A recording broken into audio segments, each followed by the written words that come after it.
Feeling overwhelmed by disconnected apps and clunky workflows, or struggling to manage your entire customer journey? Let's break down Zapier and HubSpot and figure out which one is the automation superhero your business needs. First up, Zapier. Imagine a digital switchboard operator, connecting all your favorite apps. Step 1. Choose your trigger app. Like Camel, this is what starts the automation. Step 2. Select the trigger event, for example, a new email. Step 3.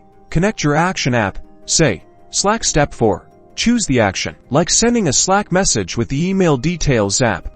Now, new emails automatically trigger Slack notifications. Zapier shines with its ability to connect thousands of different apps, automating tasks across your entire tech stack. Now, let's talk HubSpot. Think of it as your all-in-one customer relationship management powerhouse. Step 1. Start with the Marketing Hub to attract visitors to your website. Step 2. Use the Sales Hub to nurture leads and close deals. Step 3.